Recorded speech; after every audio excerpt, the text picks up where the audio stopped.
tiene que ver con cómo lo vive uno y qué recuerdos tiene. Por ejemplo, siento de que hay películas que en su doblaje son increíblemente superiores a su idioma original. Por ejemplo, Shrek es uno de los Estoy de acuerdo. más míticos ejemplos que...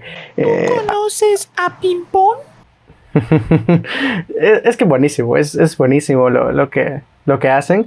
Entonces, creo que ahí es cuando uno tiene que apreciar y ir catalogando cuál es la experiencia que desea vivir. Exacto. Y de hecho, ese ejemplo de Shrek es eso, es cuestión de contexto. Esa escena está completamente bien adaptada. Precisamente eso es lo que te quería preguntar, ya que pues en el doblaje y sobre todo el mexicano que tiene formas lingüísticas muy muy específicas respecto a su cultura que a la larga terminan traspolándolas a las películas y a la larga cómo consumimos nosotros esas películas. Por ejemplo, Shrek tiene un montón de cosas mexicanas muy propios de ellos. ¿Qué piensas de ese tipo de barbarismos que se utilizan en los doblajes?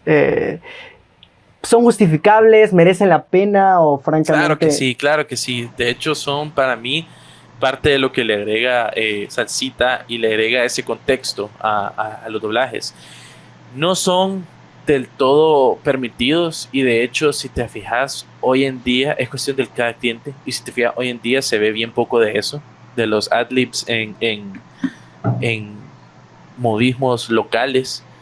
Sucedía bastante en Pokémon, que hablaban de, ay, soy el guajolote Macías, pero era porque simplemente quizá estaban haciendo un chiste lingüístico que en español no tiene sentido, entonces prefirieron reemplazarlo con algo que sí decía sentido en español, algo que aunque no era exactamente el mismo chiste, de igual manera daba risa, como también están los homenajes al doblaje en Los Simpsons. Hay un episodio en el que Bart conoce a un actor de doblaje y le cambian por completo el contexto a la conversación, pero siempre tiene que ver de muchas cosas. O sea, en esa conversación Bart hace una imitación una vez o dos veces, mientras que en el doblaje al español pasa haciendo básicamente todos los personajes que hace la actriz de doblaje que hace Bart. Circulan entre todos ellos. Entonces, para mí es algo que a mí yo disfruto bastante, lo disfruto un montón. No he tenido la oportunidad de tomar ventaja de eso. Primero que nada porque quizá el mundo está más al contexto de la cultura mexicana y yo personalmente no veo esos barbarismos adecuados a la cultura salvadoreña en un doblaje. Eh, pero es algo que sí, a mí me gustaría, por lo menos, vaya, lo de ping pong no es netamente mexicano, se puede comprender en el contexto latinoamericano.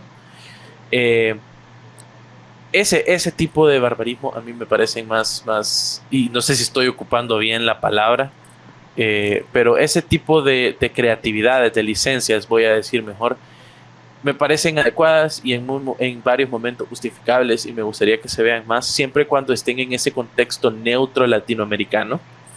Ya si nos metemos a cosas más netamente culturales de algún país, quizás ya hoy en día, como te digo, es menos común, pero nunca he tenido problema y siempre te sacan una risa, te dicen, hey, qué chistoso, sobre todo si intenté ese contexto, si no lo entendés, vuela sobre tu cabeza y ya está, sigue la serie. Pero sí, a mí me gusta. No nos dieron esa oportunidad, pero no, eso no es malo. Como te digo, cada cliente maneja su propiedad intelectual como quiere.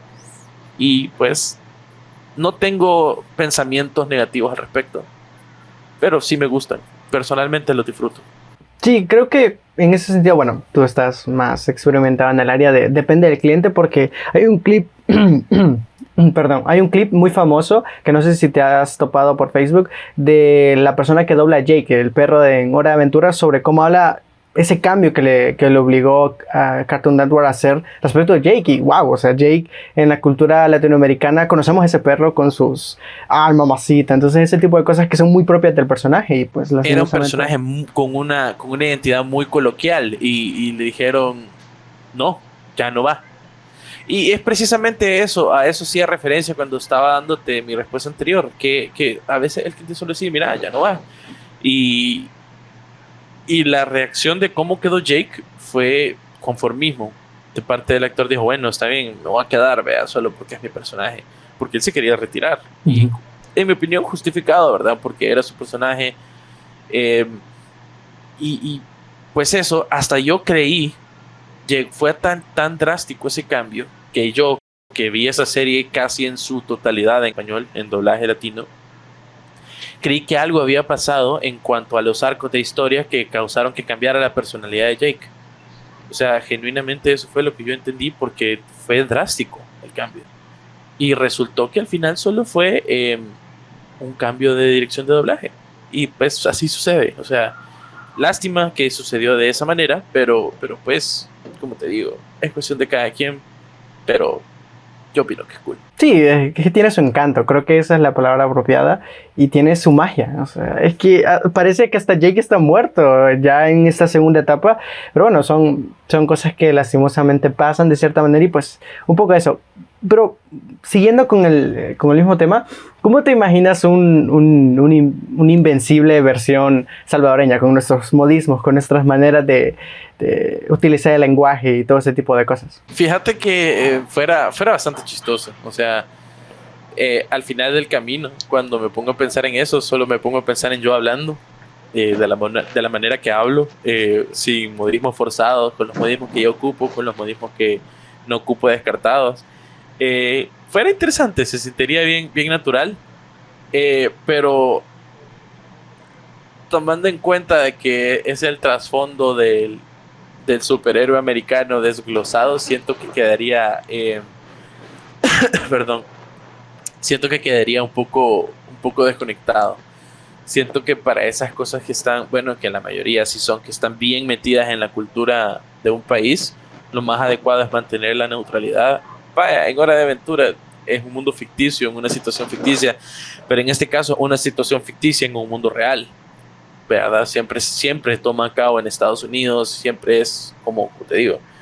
Entonces, quizás ahí yo siempre lo hubiera preferido más, ajá, más neutro en ese caso específico, porque hay, como te digo, hay cosas que combinen y cosas que, pues no.